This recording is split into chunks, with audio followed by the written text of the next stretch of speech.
Iran ನಾಗರಿಕತೆಯನ್ನು ನಾಶಪಡಿಸುವ ಉದ್ದೇಶದೊಂದಿಗೆ ಅಬ್ಬರಿಸಿದ Donald Trump ಅವರ ಧ್ವನಿ ಈಗ ಕ್ಷೀಣಿಸಿದೆ. ಇರಾನ್ ಮೇಲೆ ನಿರಂತರವಾಗಿ ಡೆಡ್ಲೈನ್ಗಳನ್ನು ಹೇರಿದ್ದರೂ ಅದಕ್ಕೆ ಕಿಂಚಿತ್ತೂ ಬಗ್ಗದ ಇರಾನ್ ಜನರ ಸ್ವಾಭಿಮಾನ ಜಗತ್ತನ್ನೇ ವಿಸ್ಮಯಗೊಳಿಸಿದೆ.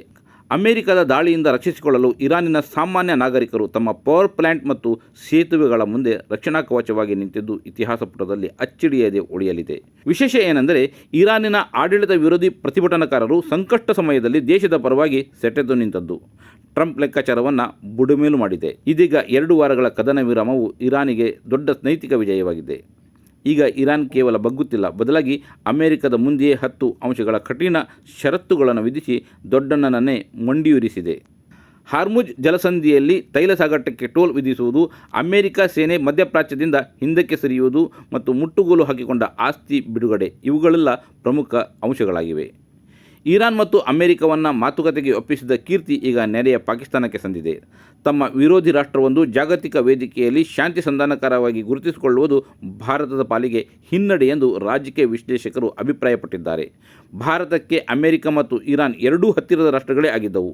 ಯುದ್ಧದ ಆರಂಭಕ್ಕೆ ಮುನ್ನವೇ ಪ್ರಧಾನಿಯವರು ಇಸ್ರೇಲ್ಗೆ ಭೇಟಿ ನೀಡಿದ್ದರೂ ಈ ಬಿಕ್ಕಟ್ಟನ್ನು ಶಮನಗೊಳಿಸುವಲ್ಲಿ ಪ್ರಭಾವ ಬೀರಲು ಯಾಕೆ ಸಾಧ್ಯವಾಗಲಿಲ್ಲ ಎಂದು ನೆಟ್ಟಿಗರು ಮೋದಿ ವಿರುದ್ಧ ಟೀಕೆ ವ್ಯಕ್ತಪಡಿಸ್ತಾ ಇದ್ದಾರೆ. ಪಾಕಿಸ್ತಾನವು ಏಪ್ರಿಲ್ 10ರಂದು ಇಸ್ಲಾಮಾಬಾದ್ನಲ್ಲಿ ಈ ರಾಷ್ಟ್ರಗಳ ಪ್ರತಿನಿಧಿಗಳ ಸಭೆ ಆಯೋಜಿಸಿರುವುದು ಅದರ ರಾಜತಾಂತ್ರಿಕ ವಿಜಯ.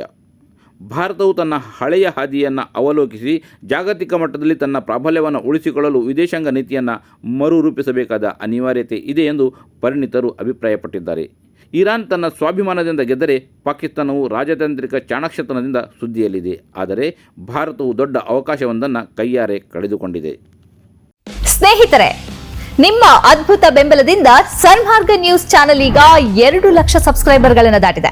ಇದು ನಮ್ಮ ಯಶಸ್ಸಲ್ಲ, ಇದು ನಿಮ್ಮ ಯಶಸ್ಸು. ನಮ್ಮ ಮುಂದಿನ ಗುರಿ 4 ಲಕ್ಷ.